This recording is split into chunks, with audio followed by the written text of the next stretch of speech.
In the last video, we have seen that how we can create a local temporary table, and in this video, we will learn about how we can create global temporary tables. The global temporary tables are visible to any user and any connection after they are created, and they are deleted when all the users that are referencing the table disconnect from the instance of SQL Server.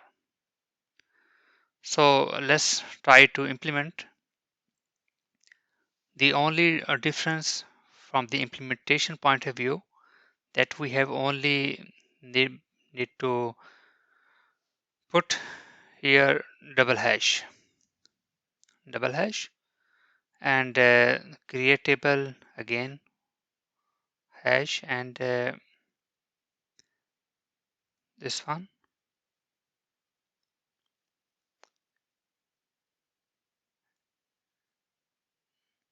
double hash this and this. So let me create. So here you can see now if I go to the temporary table and it's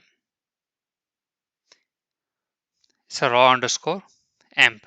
And one thing that you had noticed last time, that when we create local temporary table, then we have the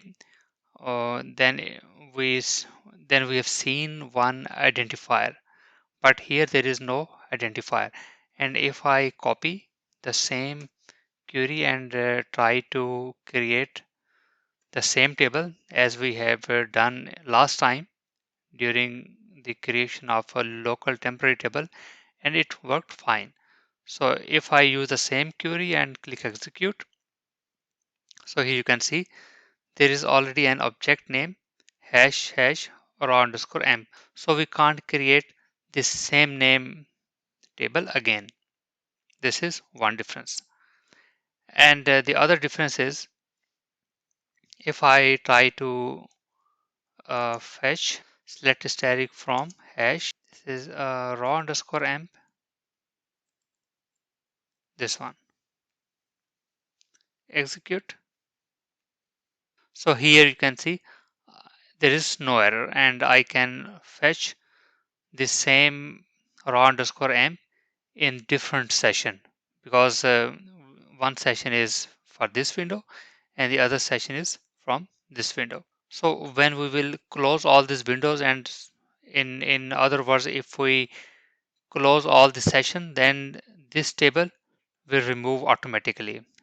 Let's try to close this one.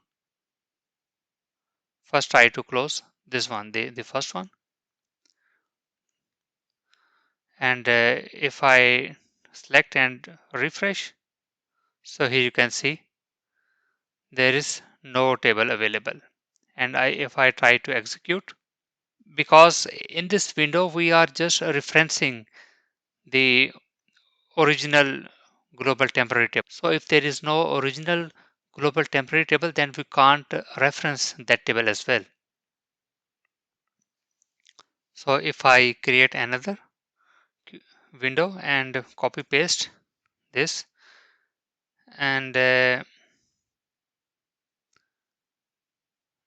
I need to select the proper DB AdventureWorks 2019, execute, and the same. Now if I try to execute this one, now I'm getting no error. So that's how global temporary table in SQL works. So if you like this video, please subscribe our channel, and if you have any question, please write in the comment section. Thank you.